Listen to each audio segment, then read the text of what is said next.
नमस्कार, मैं हूं राकेश कुमार। आप देख रहे हैं फाइनल पोस्ट न्यूज़ बिहार। हम हमेशा इस बुलेटिन में ऐसी खबरें लेकर आते हैं जो समाज में हो रही घटनाओं से जुड़ी हुई होती हैं, जो आपको सोचने पर मजबूर कर देता है। आज भी कुछ उसी तरह की घटना है। एक कहावत है कि पूत सपूत तो का धन संचय और पूत सपूत तो का धन संचय। इसका एक जीता जागता उदाहरण मिला है, जो अभी की घटना है इसी दिसंबर की, आगरा की। आगरा में एक जगह है पीपल मंडी। पीपल मंडी के एक व्यवसायी हैं 90 वर्ष के बुजुर्ग गणेश शंकर पांडे। गणेश शंकर पांडे ने अपनी सारी संपत्ति, जो करोड़ों में है, को आगरा के डीएम के नाम से उसका वसीयत कर दिया। और 3 साल पूर्व उन्होंने ये वसीयत किया था, लेकिन अभी सिटी मजिस्ट्रेट ने कुछ दिनों पहले ही उसे स्वीकृत कर लिया है, जिसमें उन्होंने बाज़ाब्ता लिखा है कि मेरे जिंदा रहते अचल चल जो भी संपत्ति है उसका मालिक, उसका स्वामी मैं होऊंगा, लेकिन मेरे मरने के बाद इसकी मलकियत, जो ज़मीन है उसकी मलकियत आगरा डीएम की होगी। आखिर ऐसा क्यों हुआ?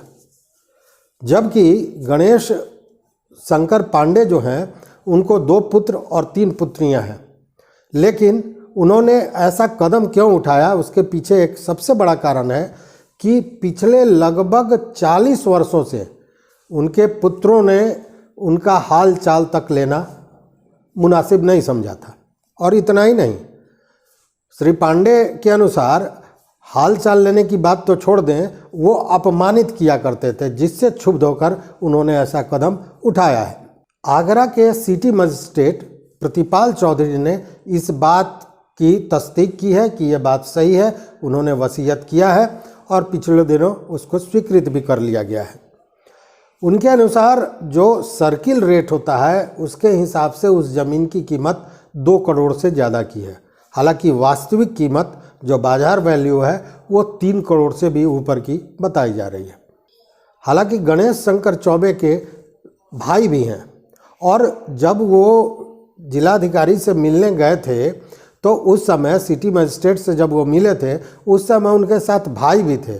और भाई के उपस्थिति में, हालांकि उनके पुत्र या पुत्रियां नहीं थीं साथ में, लेकिन भाई के उपस्थिति में उन्होंने वो वसीयत दर्ज कराई। इस बारे में गणेश शंकर पांडे का ये कहना है कि वो ज़मीन, वो अपनी जायदाद अपने भाई को भी दे सकते थे, लेकिन उससे उनके भाई को की परेशानियां बढ़ जाती, चूँकि फिर वो जायदाद का झगड़ा होता और उनके पुत्र, उनकी पुत्रियां जो है सो उस पर दावा प्रस्तुत करते और उनके भाई के लिए भी एक समस्या, एक परेशानी का कारण बनता। इसीलिए उन्होंने सारी संपत्ति को दे दिया। ये घटना कोई पहली नहीं है, इस तरह की घटनाएं पहले भी हुई हैं। जैसे उड़ीसा की मीनाती पटनायक, जो 63 वर्षीय हैं, उन्होंने अपने करोड़ों की संपत्ति एक रिक्शा वाले के नाम कर दी।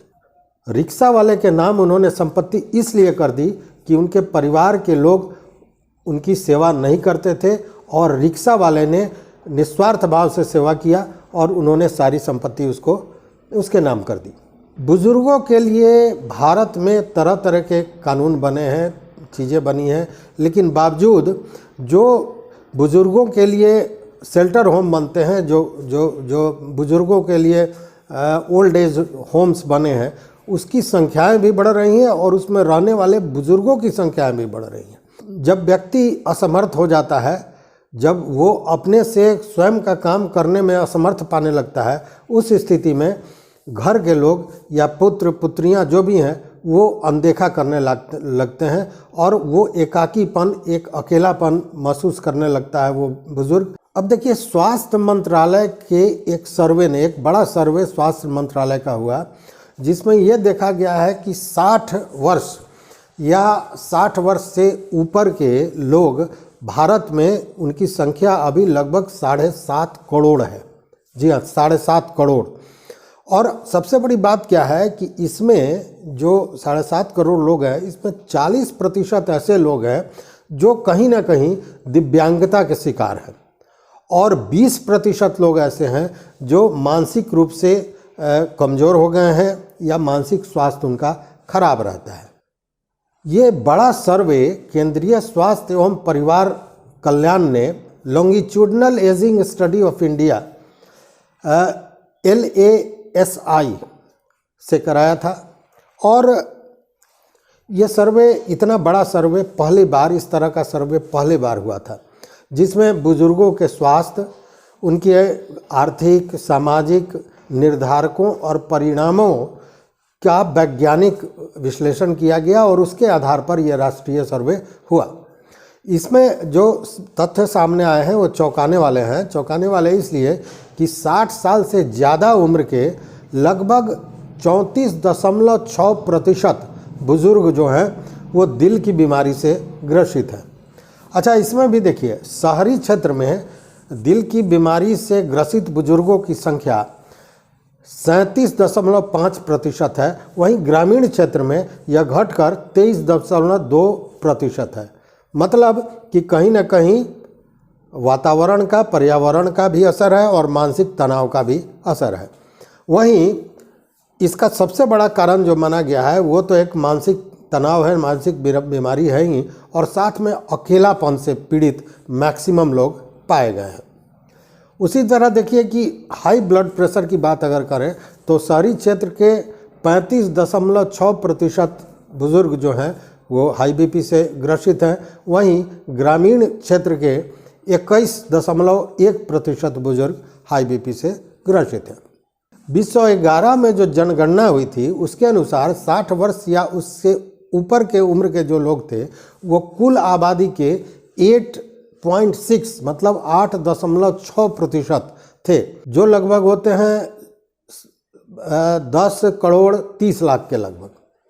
अच्छा, वही एक अनुमान लगाया गया है कि 2050 तक ये आंकड़ा जो है सो बढ़कर 31.9 करोड़ मतलब 31 करोड़ 90 लाख तक हो सकता है।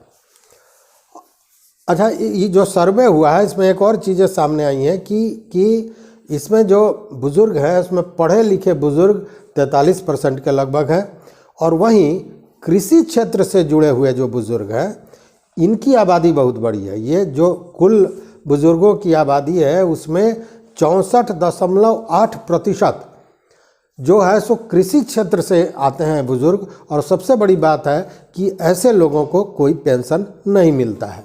तो निश्चित रूप से ऐसे में जब उनका स्वास्थ्य भी उस लायक नहीं है कि अपनी देखभाल करें, कमाई का कोई जरिया नहीं है, कोई पेंशन नहीं है, वैसे में जब वो परिवार से परित्यक्त होते हैं, परिवार से जब उनको एक तरह से दरकिनार कर दिया जाता है तो उनकी क्या स्थिति होगी, ये सोचने वाली बात है। तो ये कहीं ना कहीं ये समाचार आपको बताने का, दिखाने का मतलब ये था, मकसद ये था कि निश्चित रूप से बुज़ुर्गों के साथ जो हो रहा है वो उचित नहीं। आप भी अपने अगल बगल में देखें कि बुज़ुर्गों के साथ किस तरह का व्यवहार हो रहा है और बुज़ुर्गों की सहायता करें निश्चित रूप से, चूँकि बुज़ुर्ग एक तरह से हमारी थाती हैं। तो देखते रहिए फाइनल पोस्ट। बहुत बहुत धन्यवाद। नमस्कार।